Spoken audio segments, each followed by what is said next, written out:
Olá, tudo bem?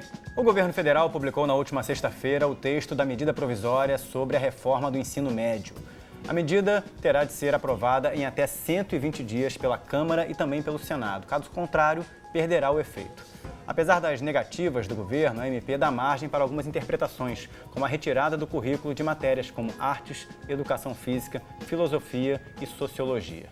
O MEC considera que os demais conteúdos das 13 disciplinas do ensino médio estarão contemplados dentro do conteúdo obrigatório que será definido pela Base Nacional Comum Curricular, que deve ser concluída em 2017.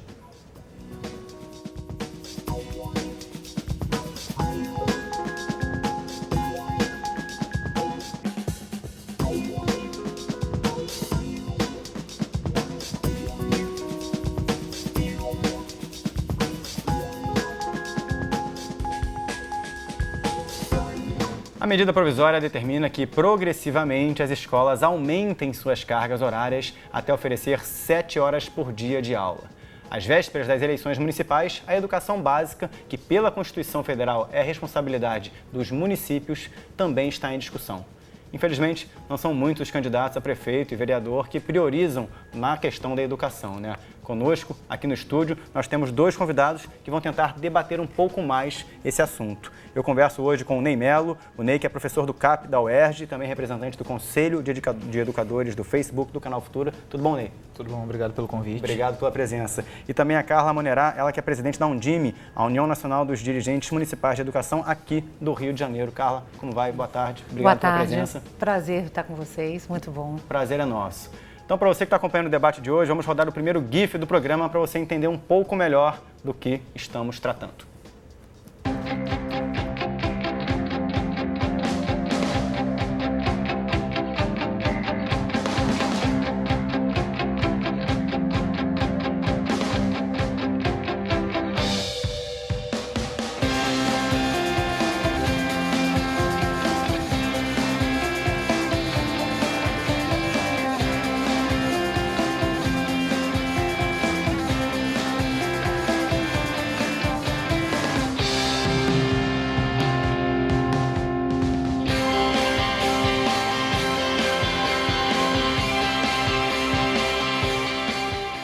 Muito bem, Carla, começar com você. A gente vê aí, às vésperas do pleito municipal, muito ou pouco debate sobre a agenda da educação, no seu ponto de vista.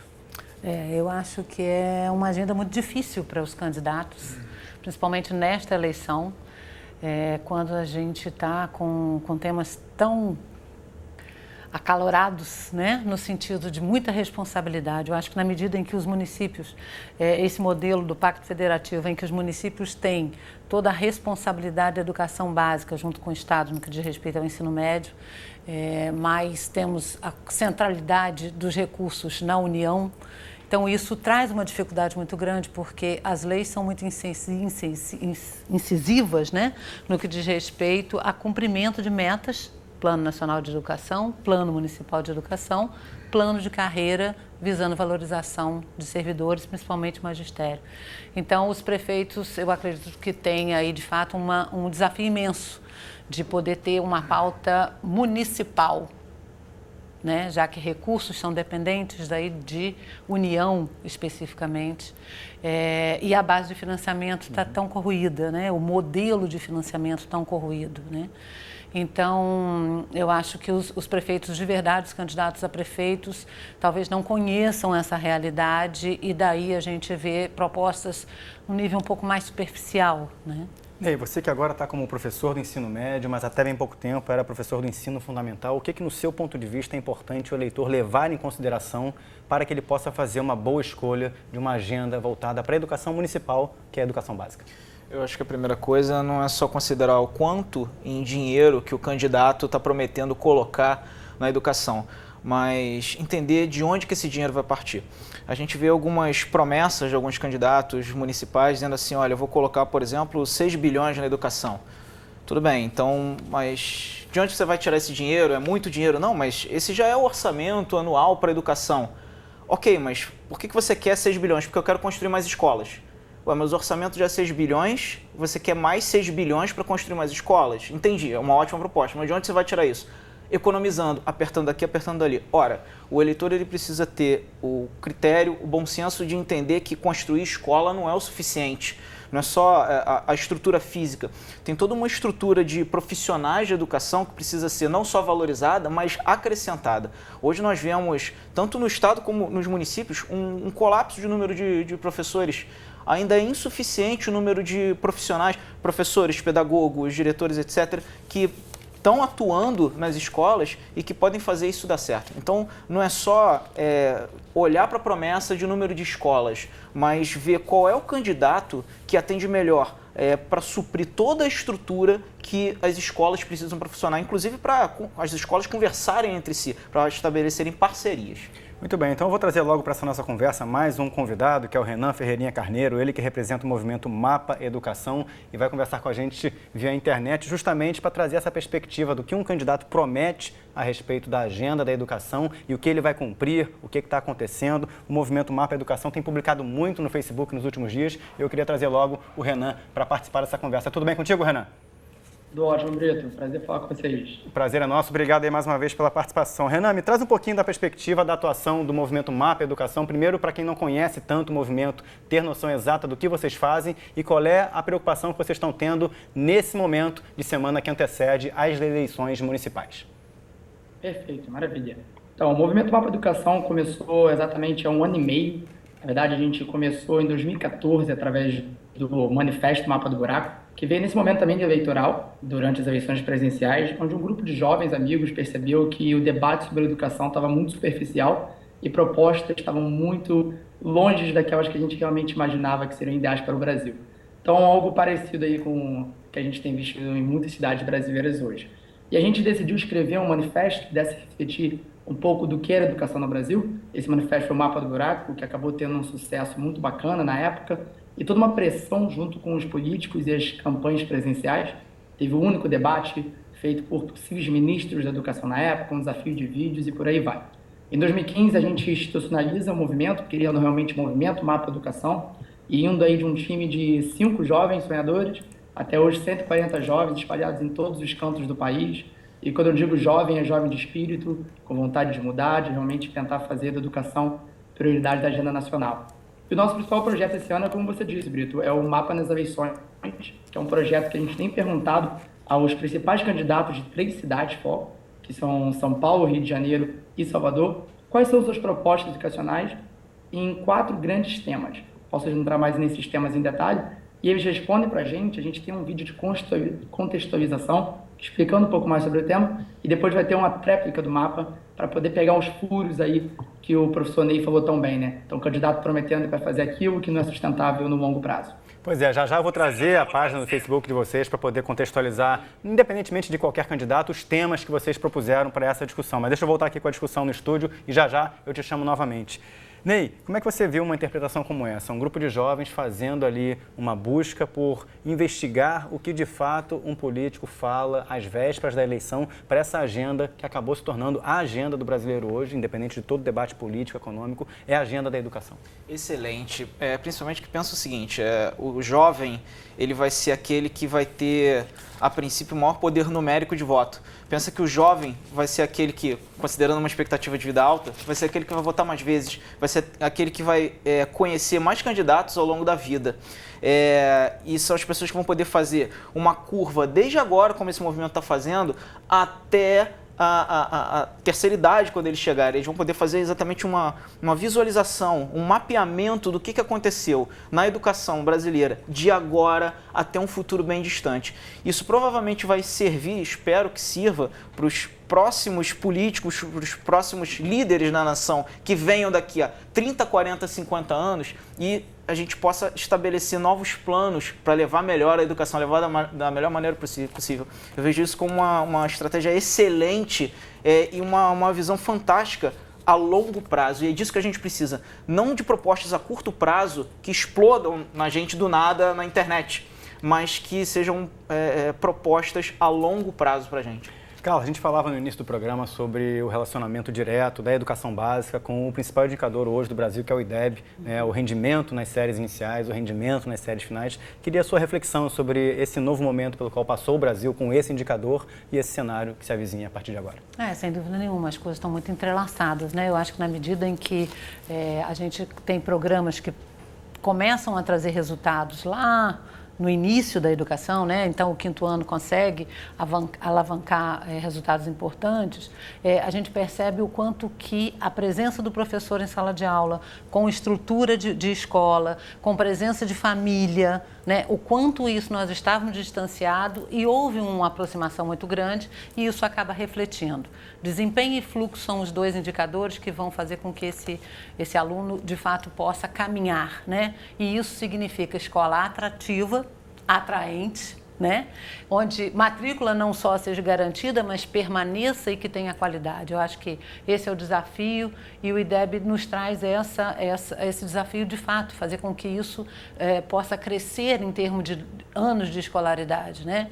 Porque no quinto ano nós ainda estamos iniciando essa vida escolar, né? No ensino médio a gente já está aí no momento.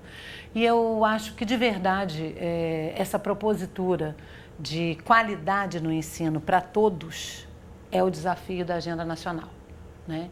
Porque enquanto tivermos qualidade na medida em que para quem pode, né? E essa é uma preocupação, a escola hoje tem todos, né? Tem, óbvio que eu estou falando não da universalização de matrícula, mas tem todos na sua diversidade, todos estão presentes na escola. E isso traz uma dificuldade e, ao mesmo tempo, uma riqueza imensa para uma sala de aula. Tantos debates envolvendo essa diversidade em estar na escola, a maneira de se ensinar, de se aprender, e fazer mas com não que tinha como ser todos diferente, cheguem a essa qualidade, quer dizer, todos cheguem a esse resultado, tanto pela educação inclusiva, garantindo essa participação, quanto a questão social, você tem alunos de todas as comunidades, né? E a escola pública gratuita, ela como base, como palco dessa atuação social tão importante, né? E tendo o IDEB aí como o nosso indicador de qualidade, né? Eu vou rodar um pouquinho a página do Movimento Mapa Educação no Facebook e, ao mesmo tempo, chamar o Renan. O Renan pode falar por cima dessa página e trazer para a gente os principais temas que foram colocados para candidatos a prefeito debater sobre a agenda da educação. Explica para a gente um pouquinho melhor, Renan. Com certeza. A gente fez um grande trabalho de buscar entender o que o público, o que a sociedade civil gostaria de saber dos candidatos. Então, a gente fez, na verdade, um call to action, né? A gente perguntou para todos os nossos seguidores na página, que tem crescido bastante, aí é facebook.com/mapaeducação. Temos hoje aí 80 mil, um ritmo de crescimento de 4, 5 mil por semana. E fizemos, eleitores, o que vocês querem saber dos candidatos? E aí, junto com o apoio do Todos pela Educação, a gente escolheu 4 temas gerais. Esses 4 temas são, o primeiro, visão geral, quais são suas principais propostas na área de educação, indicadores e metas concretos que o senhor pretende atingir no seu mandato. A segunda diz respeito à formação e remuneração dos professores. Então, como o candidato pretende valorizar o professor na rede municipal, em termos salariais, nas condições de trabalho, no plano de carreira, na formação continuada dos professores. A terceira pergunta diz respeito ao secretário ou secretária de educação. Se o candidato já tem um nome para ocupar a Secretaria de Educação, o que considera como pré-requisitos e qualificações necessárias para preencher tal pasta. E o último tema é a escola sem partido. Qual é a opinião do candidato sobre o projeto parlamentar intitulado Escola Sem Partido? E tem sido bem interessante ver as respostas dos candidatos. Infelizmente, a gente não contou com a resposta de todos ainda, mas praticamente de todos. Algumas cidades ainda estão com alguns nomes bem importantes faltando. Em São Paulo, os 3 principais candidatos, então Dória, a Marta e o Russomano não enviaram. Em Salvador, o ASM Neto também não enviou ainda. E no Rio, praticamente todos, sim. Os 2 que ainda não enviaram já prometeram que vão enviar até amanhã. Então o Rio está dando um show de bola aí nas outras 2 cidades. Muito bem, Renan. Vou voltar aqui no estúdio já trago para você novas provocações. Carla, como é que você interpreta esse conjunto de provocações que o Movimento Mapa Educação fez para os candidatos a prefeito? Tocaram em pontos importantes? Tem algum que você acha que deveria fazer parte de uma primeira indagação para um candidato? Então, eu acho bastante pertinente todos os 4 pontos. Eu só, talvez, me incomoda da gente não trazer para essa discussão essa questão do financiamento. Isso é uma coisa que, para o gestor, é de muita importância, porque aí está a espada sobre as nossas cabeças, né? Nós temos, por um lado, toda uma legislação que ampara a progressão, a melhoria, a valorização de profissionais da educação, do magistério. Nós temos a demanda dos servidores municipais, no caso, né, que eu posso falar com mais propriedade, também nessa ânsia de valorização das suas carreiras, né? De um outro lado, nós temos a população buscando cada vez mais ter seus filhos matriculados em escolas mais próximas, integrais, né? E, por um outro lado ainda, nós temos o Ministério Público buscando fazer com que essa legalidade toda seja aplicada,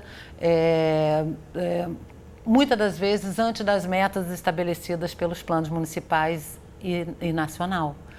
Então, o gestor municipal, o próximo prefeito, ele de verdade precisa ter com a sociedade uma discussão de prioridade. Será que essa prioridade de agenda, de fato, leva a ponto de deixar de fazer alguma coisa para poder financiar ações prioritárias na educação? Pois porque a gente cai no hiato entre entregar um plano... Sim. Municipal de educação e efetivá-lo e colocar em prática. Sim, há um compromisso. Toda a sociedade foi mobilizada desde 2014, o Brasil vem mobilizando no sentido de quais são as suas... Sim, sim. E a maioria é sancionado isso com a participação efetiva da sociedade e com metas estabelecidas, e sendo a última dela lá, que é a base de tudo, que é o financiamento, né? Então, como não qualificar essa discussão, né? Há toda uma comunidade escolar envolvida nessa discussão desde 2014, se não antes, né? Já vinham movimentos, mas em termos legais, de documento legal, isso está estabelecido desde 2014. Né? De todas as metas do PNE, daqui a pouco eu vou botar na tela aqui para vocês, a meta número 20, está aí na tela para vocês agora, o Observatório do PNE, observatoriodopne.org.br. A meta sobre a qual a Carla vinha falando é essa aqui, é a meta número 20, que fala justamente sobre o financiamento de campanha, financiamento sobre a educação. Ainda não há indicadores suficientes sobre essa pauta especificamente. Né? Porque ela é, de fato, aquela que vai proporcionar, ao longo das metas, a possibilidade da discussão de prioridade de agenda. Então, quando a gente tem uma PEC 241 agora, essa pergunta não sai da cabeça. Desconsidera-se completamente tudo que foi discutido e pactuado com a sociedade escolar, né? E em prol de uma outra necessidade, que é a questão fiscal, que também entendemos, mas... Trazer para o Ney aqui, ó. Aí está na tela a meta número 2 do ensino fundamental, segundo o levantamento que consta no site do Observatório do PNE. Apesar de alardeada ano após ano, a universalização do ensino fundamental não está concretizada. Hoje, cerca de 460 mil crianças de 6 a 14 anos permanecem fora da escola, dados aí de 2014. Queria que você trouxesse essa impressão de dentro da sala de aula, né, Ney? Você que estava no ensino fundamental até bem pouco tempo, como é que você percebe um dado como esse na conjuntura que você vive diariamente? A gente também vê muita evasão de ensino fundamental por diversas razões. Hoje eu estou numa escola que, assim, eu particularmente considero uma escola bem modelo, que é o CAP-UERJ. Colégio de Aplicação da UERJ, Universidade do Estado do Rio de Janeiro. Mas já trabalhei em CIEP, já trabalhei em escolas bem carentes da Secretaria de Educação do Estado do Rio de Janeiro, e a gente vê que a coisa é bem alarmante. A evasão escolar é absurda, tanto no fundamental quanto no médio. E aí até me faz pensar o seguinte... O número de aluno que entra na escola no início do ano não é o mesmo que sai da escola no início do final do ano. Com certeza não. E fora o aluno que está matriculado, mas ele tem uma série de faltas. Então, aquele aluno fantasma, né? Ele vai aparecer do nada em algum momento, de alguma prova, alguma avaliação. E o grande problema é que quando você está trabalhando, dependendo da secretaria, dependendo da escola, dependendo de uma série de coisas, em que você não tem o aluno presente na sala de aula, muitas vezes você tem a pressão de ter que aprovar aquele aluno, por uma questão estatística. Né? Fica meio feio para alguns governos terem na estatística que aquela quantidade absurda de alunos foi reprovada. E como é que o professor lida com isso? Nos conselhos de classe, a gente tenta explicar uma coisa que é muito lógica. Se o aluno não está presente, não é que o professor quer reprovar por raiva ou por vingança, mas porque ele não aprendeu nada. Não tem o que avaliar, não tem como inventar uma nota, não tem como inventar uma presença. Isso é até perigoso do ponto de vista legal. Se a gente, por exemplo, inventa uma presença e o aluno, por exemplo, estava numa situação, sei lá, criminal, assalto, como já aconteceu, clínica. eu já presenciei, está numa clínica, Os no dados hospital, não conferem. os dados não conferem. Isso aí me faz até pensar numa questão que sempre quando eu vejo um candidato falar sobre educação, eu penso assim, poxa, o candidato sempre quer falar sobre o legado que ele quer deixar para a cidade, principalmente em termos estruturais. Quando a gente vê uma estatística como essa do ensino fundamental, eu costumo me perguntar assim, candidato, qual é o legado que você quer deixar para a educação? Pelo que você quer ser lembrado do ponto de vista educacional? E eu nunca ouço nenhum candidato falar sobre isso. Qual é o seu legado? Pelo que você quer ser lembrado? Principalmente para diminuir essa estatística aí de ensino fundamental, que é absurda. Deixa eu voltar então para falar com o Renan, antes que a gente tenha que passar o bloco. Renan, no próximo bloco a gente vai falar sobre essa medida provisória da reforma do ensino médio, mas eu queria esgotar o tema da educação básica com você, já que a gente está falando sobre uma eleição municipal e o compromisso dos prefeitos com a educação básica. O que você pode dizer sobre promessa e cumprimento de promessa pela essa vivência que vocês tiveram aí nos últimos dias com relação à investigação de dados sobre esse assunto? Esse é o grande tendão de Aquiles aí das eleições, né? E só uma resposta direta pelo que a Carla e o Ney falaram tão bem, né? Primeiro, quanto ao Ney, dizendo sobre a questão da desigualdade tão presente nas escolas, a experiência que ele teve no CEP, acho que deve ter mostrado bastante isso. Eu sou de São Gonçalo, no Rio de Janeiro, filho de professora, então tem uma visão também pessoal muito forte, né? E a gente fez uma pesquisa muito grande no Mapa Educação, que na verdade originou todo o embasamento acadêmico e teórico do Mapa nas eleições. Foi uma pesquisa que teve mais de 12 mil respostas de todos os estados brasileiros, e a gente achou uns resultados bem interessantes, né? Então, assim, por exemplo, 68% dos alunos que responderam à pesquisa, que são na faixa de renda mais baixa, disseram que vão à escola porque querem, não porque são obrigados.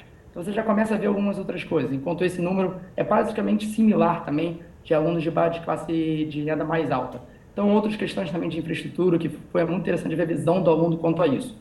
E também tudo que a Carla falando na questão do IDEB, o buraco é muito grande.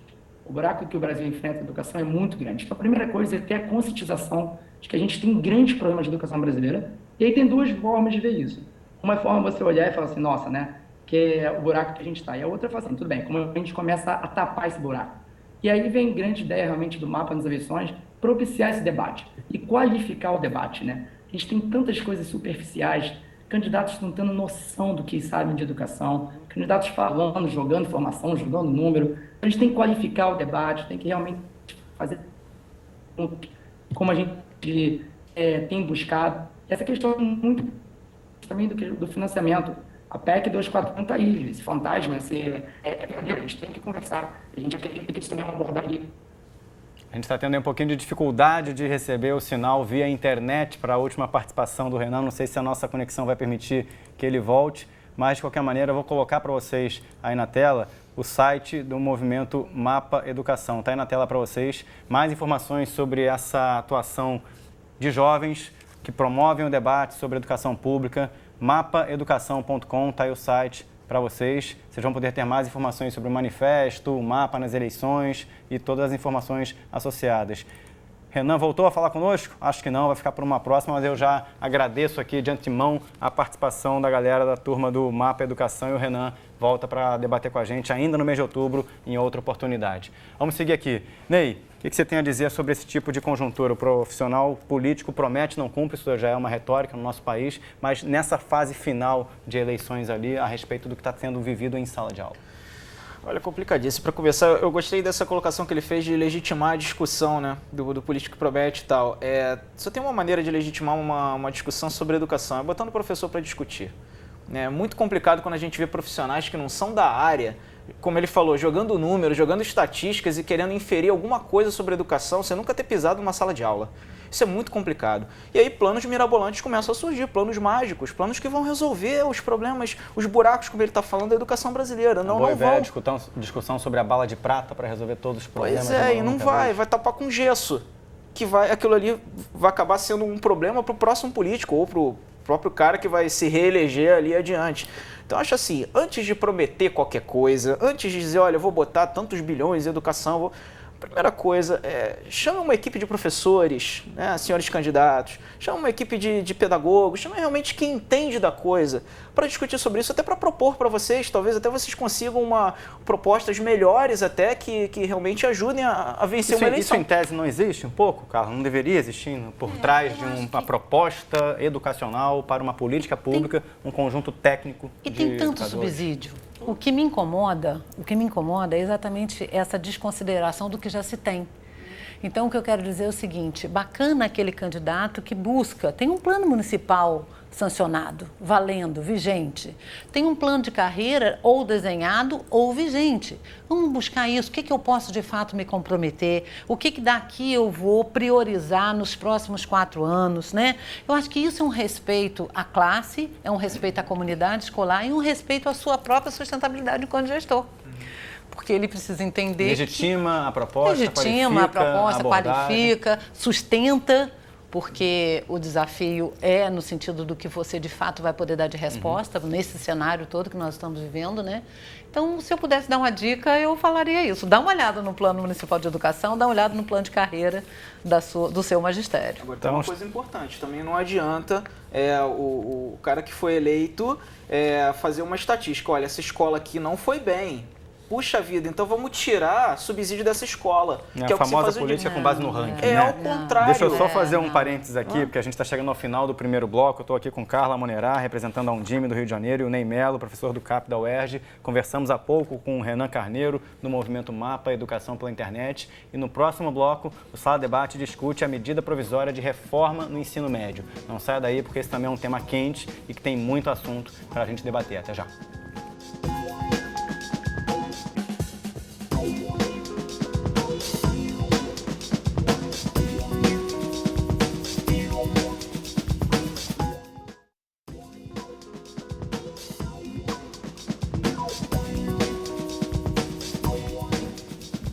Muito bem, estamos de volta com o Sala Debate, que hoje discute as mudanças propostas para a educação básica nas vésperas de uma eleição, né, e também todo o debate que foi gerado a partir da proposta do Ministério da Educação via medida provisória de reformar o ensino médio. Conosco aqui no estúdio a Carla Monerá, ela que é presidente da Undime no Rio de Janeiro, a União Nacional dos Dirigentes Municipais de Educação, e o Ney Melo, que é professor do Colégio de Aplicação da UERJ, a Universidade do Estado do Rio de Janeiro.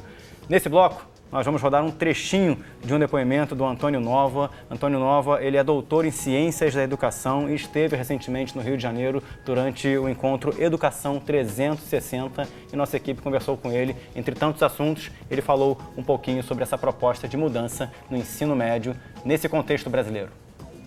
Em termos genéricos, o que eu posso dizer é que as grandes reformas curriculares que tiveram lugar na década de 80 em muitos países, foram muitas vezes condenadas ao fracasso, não é? Porque elas não tocam no essencial. E o essencial é a liberdade das escolas e dos professores, é o reforço das escolas e dos professores, e o essencial é a capacidade de outra dinâmica de construção dos conhecimentos, que não é necessariamente através de currículos, que não é necessariamente através de um conhecimento enciclopédico, mas que é através desta pedagogia de que eu vos vim a falar, não é?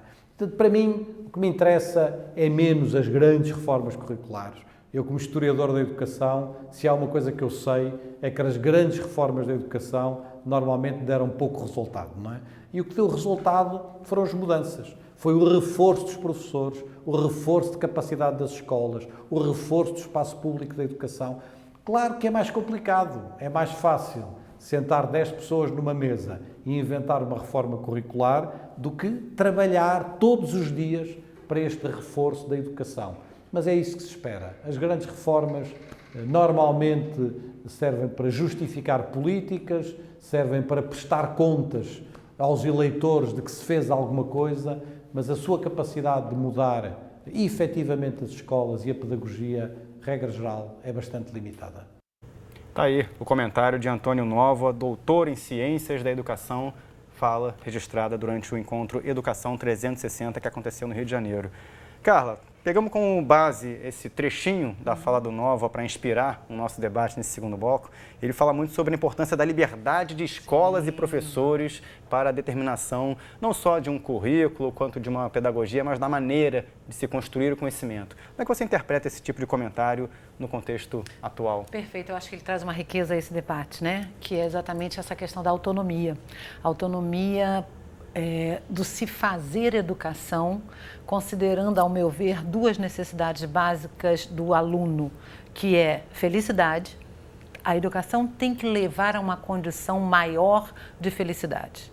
O seu projeto de vida, seja qual for, precisa estar valorizado ou potencializado pela questão da educação que me leva à felicidade, né? Ela não pode ser uma simples batida de ponto, a simples obrigação familiar de ter me matriculado. Eu preciso entender e rever na minha postura que a educação é o caminho que vai me trazer mais próximo da felicidade. E de um outro ponto, quando falo em autonomia, eu penso logo na cidade.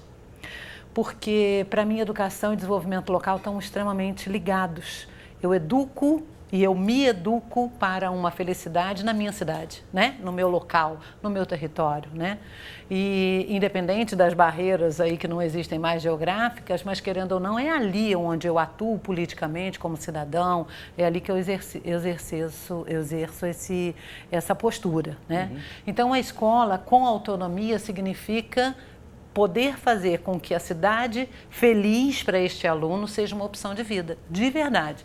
Então, o professor conectado com sua comunidade, conectado com esse sentimento de felicidade para a cidade, né? Então, eu vislumbro que essa autonomia, ela vai acontecer na medida em que a gente descobrir um modelo melhor do que o repasse de recursos unicamente como a única coisa, de fato, que a escola pode fazer, receber recurso. Não pode ser. Ney, a gente conversou no início do programa sobre o contexto dessa proposta de reforma do ensino médio, vir às vésperas de eleições. O Antônio Nova trouxe uma provocação ali muito da necessidade de devolutiva para a sociedade, de fazer isso de forma oportuna. Mas, independente disso, a gente já discute o gargalo do ensino médio há pelo menos 20 anos no Brasil. Esse momento vem chegando, não de uma maneira abrupta, como está sendo proposto, mas há necessidade urgente de se debater. O que você faria diferente no comparativo à consulta que está sendo feita com a Base Nacional Comum Curricular? O que você faria de diferente sobre o ensino médio com base na abordagem com uma comunidade de educadores? Eu acho que a primeira coisa é consultar os professores que estão em sala de aula. É muito cômodo, como ele falou, você ter numa mesa 10 pessoas discutindo sobre educação que julgam ter extrema experiência e, na verdade, nunca pisaram numa sala de aula, não sabem qual é a realidade. E a realidade, não existe uma realidade só da educação, existem múltiplas realidades. Leva tempo, né? Leva tempo, eu diria que leva décadas, eu diria que leva tempo para você, em cada região, entender as particularidades de cada região desse país. Nosso país é grande, nosso país tem diferentes tipos de pessoas, de perfis, de professores. Então, essa era a primeira coisa que eu faria. Eu consultaria professores diferentes, né? Sairia um pouco dessa zona de conforto que, às vezes, o político chega de simplesmente dar um resultado, dar uma satisfação qualquer. Isso é uma zona de conforto. Olha, eu estou dando satisfação desses 4 anos ou dos 8 anos de reeleição. Sim, mas e daqui a 30, 40, 50 anos? Então, o que eu faria seria uma meta mais longa. Deixa eu trazer mais um convidado, né, que participa aqui do debate. Hoje vai conversar conosco pela internet o Antônio Neto. Antônio Neto, que é diretor do Conselho Nacional dos Secretários de Educação, o CONSED, e vai trazer para a gente as suas percepções desse momento da discussão sobre reforma do ensino médio. Primeiramente, Antônio, muito obrigado pela participação no debate de hoje. O CONSED, Antônio, representa, obviamente, a Secretaria de Educação, e eu queria saber a sua percepção sobre o ruído, a sua percepção sobre a divergência, porque também já houve relatos para a imprensa de secretários de educação pensando de forma diferente aí sobre o que está sendo proposto no ensino médio. Como é que você avalia esse debate representado pelo CONSED dentro dessa discussão? Boa tarde para você. Boa tarde Carla, boa tarde a todos aí na mesa de debate. Olha, a questão do CONSED é que ele necessariamente representa 85% da oferta de educação pública no país. Então, tem um peso no ponto de vista de se posicionar em relação à política pública e tem procurado fazer isso no último ano com mais intensidade. Então, por exemplo, o Concede ele teve um papel preponderante aí na discussão da Base Nacional Comum, a discussão que foi colocada agora aí na mesa, né, da questão de você ter um grande projeto curricular e tal, de ter participação de todos. Essa é a preocupação do Concede, que não necessariamente está representando essa ou aquela Secretaria de Educação, mas de procurar criar posicionamentos de política pública que sirvam para os estados, de modo geral. Então, o Concede, ele nos últimos anos, ele vem discutindo alguns temas importantes. Em 2015 e 2016, os temas mais relevantes foram o da Base Nacional Comum e do ensino médio. Então, quer dizer, tínhamos duas grandes vertentes lá com grupos de trabalho, com representantes de todos os estados, são os técnicos dos estados, que debateram muito essa questão do ensino médio. O na base, então, que eram assuntos muito correlatos, estavam trabalhando juntos, nós tivemos a preocupação de fazer uma discussão de base correlacionada com o ensino médio. Nós estávamos discutindo na época o projeto de lei 6840, que era a proposta de reforma de ensino médio, e nós discutimos uma metodologia de trabalho para a base. E na base nós decidimos fazer os 27 seminários estaduais, onde discutimos a forma da base, os textos iniciais, os objetivos de aprendizagem, se a base do ensino médio deveria ser conteudista ou por competências, e nós tivemos a participação de quase 10 mil professores no Brasil inteiro, diversas regiões. Então, foi um trabalho onde a escuta daqueles que trabalham no campo, que trabalham na sala de aula, ela foi muito importante. Então, esse processo, eu considero um dos processos de maior debate no Brasil, de maior significado, porque não foi um debate, não foi uma contribuição apenas pela internet, foi uma contribuição organizada, com mesa de debate, com 3 dias de discussão organizada, com uma metodologia para que cada seminário trouxesse um produto daquela discussão. E, paralelo a isso, nós fizemos a discussão do projeto de lei 6840, onde o Concede teve um papel preponderante na proposta de flexibilização do ensino médio, que é uma das metas lá do Plano Nacional de Educação. Essa proposta ela foi corroborada por todos os secretários até então, foi apresentada ainda para o ministro Mercadante, na época que ele estava como ministro da Educação, e foi exatamente a proposta que nós apresentamos para o atual ministro, e que, por uma decisão do MEC, eles acharam que para colocar o debate para a sociedade de forma mais contundente, que viesse através de uma medida provisória. Essa foi uma decisão do governo, né? Mas o fato Você acha que o governo apostou alto nessa decisão, Antônio, dessa forma? Olha, o governo entendeu, na nossa avaliação, que talvez não tivesse espaço para que esse debate fosse colocado até 2018. Talvez pela agenda econômica que o Congresso assumiu, né, nos últimos meses, e a preocupação, pelo menos a justificativa do governo federal foi essa. O fato é que, independente da forma como foi colocada a questão, de certa forma o debate foi colocado agora para todo mundo, né? Então foi um debate que foi construído já há algum tempo, né? Que foi uma discussão que inclusive foi colocada no Plano Nacional de Educação, com um debate de anos, e chegou na flexibilização. Agora, o que nós do Concede consideramos é que agora, o momento é de aprofundamento dessa discussão, porque a medida provisória ela apenas está colocando a intencionalidade, né, o que poderá ser feito, mas o formato, o modelo, a organização, isso é um debate profundo agora que a sociedade, os professores, os secretários, os profissionais de educação de um modo geral, os estudantes, principalmente os estudantes, né, eles deverão dar o tom dessa mudança. Então vamos lá, eu vou tentar trazer um pouco para a gente poder também aproveitar a sua presença aqui no debate, Antônio, para trazer alguns tópicos, né, que estão em debate. Vou rodar aqui no estúdio e já volto a você. Ney, o Antônio falou um pouco sobre a conquista que a sociedade brasileira vivenciou com relação à flexibilidade do ensino médio, que está nessa medida provisória, independente da maneira como ela veio. Queria que você trouxesse a sua percepção de professor do ensino médio, o quanto é importante para o professor e para o aluno permitir que em determinado momento da trajetória do aluno ele possa escolher o rumo dos conteúdos que ele vai estudar, para a carreira que ele vai seguir ou para a vida que ele vai seguir adiante. Isso é importantíssimo e a gente já faz isso há muito tempo em sala de aula, antes de qualquer medida provisória. Quando a escola nos dá autonomia, como por exemplo a gente tem no Colégio de Aplicação da UERJ, em que as equipes têm autonomia para planejar novos projetos, para atuar incisivamente em certas particularidades de turmas, de perfis de aluno, etc., a gente já faz isso. O problema é quando você estabelece isso, dá a flexibilidade de um lado, mas na verdade você mascara uma rigidez do outro. Né? Por exemplo... O que você quer dizer com isso? Eu quero dizer com isso é quando uma medida propõe, por exemplo, retirar algumas disciplinas do currículo, como sociologia, artes, etc., educação física, por mais que... Como é que você interpreta esse recuo parcial que o governo deu com relação a esse tema que você está trazendo, né? Eu interpreto como um retrocesso. Eu me pergunto, então, por que a gente teve até hoje a sociologia, educação física, artes, etc. no currículo? Então, não teve nenhuma utilidade, porque por mais que tenha sido revisado esse ponto e diga-se assim, não, mas essas disciplinas vão continuar, tudo bem, mas elas têm um prazo para acabar.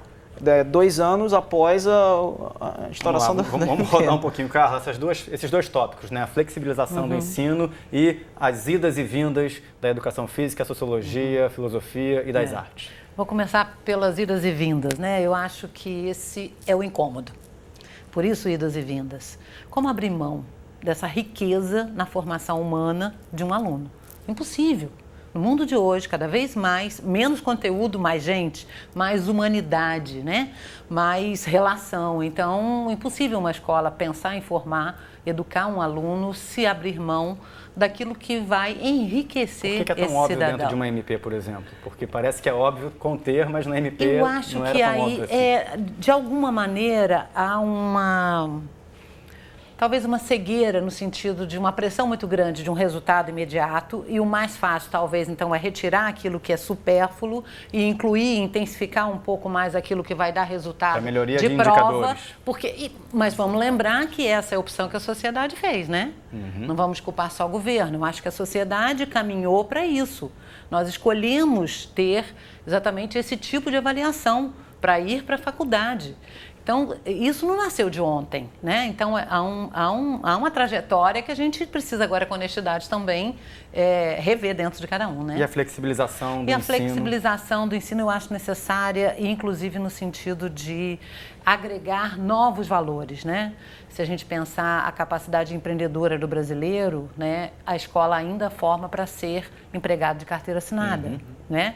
Então, a gente precisa pensar nisso, né? Flexibilizar para que tenha outras formas de geração de trabalho, de renda. É uma cultura da Revolução Industrial, né? Sem do mercado dúvida, de trabalho. já Deixa eu rodar para ultrapassou, o Antônio, então, né? um pouco. Antônio, antes da gente trazer outros tópicos aqui, como o notório saber, que vai ser o terceiro tópico que nós vamos abordar, a sua observação sobre as idas e vindas de disciplinas como educação física, artes, filosofia e sociologia e a discussão da flexibilização do ensino do aluno na etapa do ensino médio. Bom, na verdade, o ponto aí importante é tratar principalmente do que foi comentado, o professor do Colégio de Aplicação da UERJ, importantíssima a ideia da autonomia da escola e da autonomia do professor, e da questão da formação do pensamento crítico. Eu acho que em momento algum, pelo menos o CONSED, quando discutiu o projeto de lei que deu origem à MP, ele em momento algum pensou que essas dimensões não poderiam estar juntas. Pelo contrário, porque na discussão da Base Nacional Comum, acho que isso é muito importante. A proposta prevê uma Base Nacional Comum. E essa base, todos os componentes estão lá, sim, todos eles, nenhum componente está fora da Base Nacional Comum. Então, não existe, pelo menos na avaliação nossa até o momento, que existe uma intencionalidade de retirada de artes ou de educação física ou de sociologia. Não, na verdade eles estarão lá na Base Nacional Comum, e o que está se abrindo é a possibilidade de em determinado momento desse ensino médio, o aluno poder fazer escolhas de formação. Agora, gente, isso não é simples, isso é muito difícil, isso ainda precisa ser construído. Até a dimensão autonomia da escola, que é um desejo de todos, ela também precisa ser construída, né? O Antônio Nóbrega comenta sobre esse ponto, mas a gente precisa olhar lá para fora, principalmente para os países que já avançaram em modelos de ensino médio muito sofisticados, como a Austrália, o Canadá, até a Grã-Bretanha, e olhar o seguinte, esses modelos passaram por uma história de estruturação e de consolidação de algumas práticas. Por exemplo, o professor hoje, ele precisa ter todo o suporte técnico e acadêmico para ser um professor que consiga realmente fazer esse trabalho de ser um professor que propõe e consiga autonomia. O professor falou algo muito importante, o professor ele quer fazer e ele faz, mas a escola precisa dar essa autonomia para ele. Então, é preciso também uma responsabilização, né, dos gestores de rede que construa esse processo de autonomia para as escolas. Isso não é simples. É preciso ainda todo um processo de políticas educacionais que possibilitem a organização das redes educacionais para isso. Então, esses são passos que não vão ser ultrapassados sem que haja todo um percurso a ser cumprido. Organização de currículos, organização da rede, dos recursos humanos dessa rede, da formação continuada e a formação inicial. Então, tem um processo a ser conquistado ainda até chegarmos a esse ponto. Então, nós vemos que o fato de ter trazido esse debate foi importante até para todo mundo observar o quanto ainda existe de precariedade em toda essa estrutura da educação básica, principalmente nessa visão sobre essa ou aquela disciplina deve continuar. Ponto importante a ser observado nesse projeto, nessa MP, é o seguinte, olha, o foco é o aluno, não é o professor em si. Embora pareça duro dizer isso, mas o que é mais importante para o aluno? Então, por isso que reorganizar a escola para que ele possa ter uma escolha vai criar alguns constrangimentos e a gente vai ter que trabalhar isso no decorrer desse planejamento. Por isso que é importante discutir o seguinte, olha, a Base Nacional Comum, ele é o ponto de partida. A partir de um determinado momento, é preciso construir trilhas, percursos para que esse jovem possa ter sucesso na vida, que não necessariamente será na universidade pública. Ele pode ter outro tipo de inserção na sociedade, no mundo econômico, que não seja necessariamente a graduação. A gente não pode desprezar as grandes possibilidades que a juventude possa ter. Até independente da sequência formal numa instituição de ensino superior, né, Antônio? Exatamente. Só para terminar, a gente tem que ter clareza de que a juventude não é única. São múltiplas as juventudes. A juventude é aquela que só pode estudar de noite, tem uns que só podem estudar de dia, outros podem ficar em horário integral, outros não podem, uns têm que trabalhar, uns têm uma dificuldade enorme, outros precisam ter mais apoio. Então, a juventude é de uma complexidade enorme. E o S é muito fundamental na palavra, né? O S de juventudes faz todo sentido na palavra. Deixa eu só te interromper um minuto, Antônio, só para rodar um pouquinho aqui. A gente está chegando ao final do debate, eu já volto com você. Deixa eu pegar o comentário do Ney Melo com relação a essa vivência, né? O Antônio está trazendo toda a necessidade de se esperar, de ter ali uma discussão madura sobre a Base Nacional Curricular Comum, os recursos humanos envolvidos naquela apropriação e que, obviamente, no momento em que um aluno, um adolescente, um jovem fará escolhas, naquele momento da vida dele, surgirão alguns constrangimentos, né? Como é que você, como professor, que já disse que está já fazendo isso em sala de aula, pode lidar com essa circunstância de uma maneira mais prática e formal daqui para frente? Eu acho que, na verdade, independente de qualquer legislação, medida provisória, quer que seja, o importante é a gente ter estrutura para trabalhar, para criar projetos e descobrir os talentos. Justamente a gente descobre o aluno escolhendo quando a gente inspira o aluno, quando a gente dá a possibilidade, mostra caminhos diferentes. Se a gente mostra caminhos quebrados, ele não sabe bem o que escolher. Eu observo muito isso no ensino médio. Alunos do próprio Colégio de Aplicação da UERJ, que é tido assim como uma escola modelo, uma escola que dá oportunidades, múltiplos projetos e tal, enfim, atende essa pluralidade de perfis. O aluno no segundo ano muitas vezes não sabe o que quer fazer da vida, o que ele quer seguir exatamente. Então, muitos aos 40 ou 50 ainda não estão descobrindo, né? Às vezes até a gente que é professor fica assim, poxa, será que só eu quero morrer fazendo só isso aqui, eu quero algo mais? Aquelas escolhas que a gente sempre quer inovar na vida, né? Então eu vejo esses alunos, às vezes, sem saber direito o que querem fazer. Então eu considero que tirar o aluno da zona de conforto para que ele possa optar, fazer escolhas é importante. Só que a gente não pode mexer tanto na base e tirar essas coisas tão essenciais, porque na verdade a gente aí está tirando a opção para o aluno e não colocando. Carla. Eu queria contribuir dizendo aí um pouco da postura do professor, da importância disso, né? Por mais que a gente não tenha mais, não se deseje o dono do conhecimento, e muito contrário, né? Aquele aprendiz em conjunto com o aluno, aquele que vai orientar essa descoberta. Mas eu acredito ao professor uma importância muito grande nesse processo, né? Eu acredito que ele é capaz de instigar no aluno, de influenciar o aluno a se perguntar. E quando ele se pergunta, ele tem mais capacidade de se achar. E aí essas respostas vão sendo construídas. Agora, quando ele está lá só um depositório de informação, não há o que fazer. Pode mudar o currículo, pode mudar o que precisa é mudar o ente, né? O gente. E aí a gente entra naquela discussão premente sobre escola sem partido, sobre a discussão do papel do professor. Claro que não vai ser esse o debate neste programa de hoje, mas entendo perfeitamente seu ponto de vista com relação a trazer luz a essa figura para inspirar a discussão. Deixa eu rodar só, a gente tem ainda mais 2 minutinhos. Antônio, eu já vou te passar a bola para suas considerações finais, já te dizendo que é quase que um tweet, porque o nosso programa está chegando ao fim, mas te agradecendo mais uma vez aí pela gentileza em dedicar parte do seu tempo. Antônio Neto, diretor do Conselho Nacional de Secretários de Educação CONSED, participando mais uma vez de um debate aqui no Futuro. Obrigado, Antônio. Obrigado. Alguma consideração final ou não?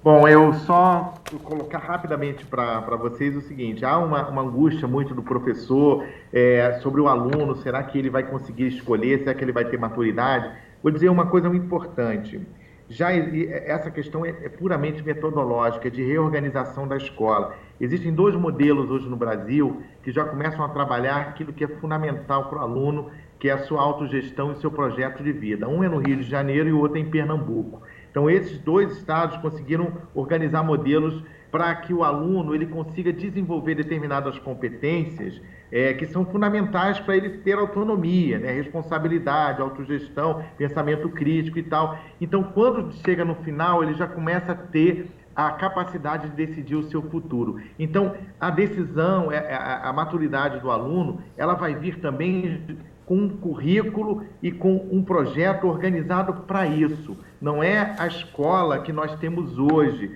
um empilhamento de disciplinas. É um outro modelo de escola que tem que ser vislumbrado a partir dessa proposta. A gente tem agora que dar um salto de qualidade na educação brasileira e pensar uma outra escola, que é a escola do século XXI. Não é mais a escola cartesiana fragmentada que nós tivemos até o momento. Então, é preciso superar um pouco essa visão das aulas e da escola e do procedimento que nós temos hoje na organização da escola. Então, esse debate, eu acho que ele enriquece quando ele nos instiga a pensar um outro modelo de escola para a nossa juventude. Tá legal, Antônio. Obrigado aí pela sua participação. Até a próxima oportunidade. Obrigado a vocês. Carla, Ney, nosso tempo está chegando ao fim. Muito obrigado aí pela participação de vocês. Que esse debate possa ter novos capítulos aqui no futuro.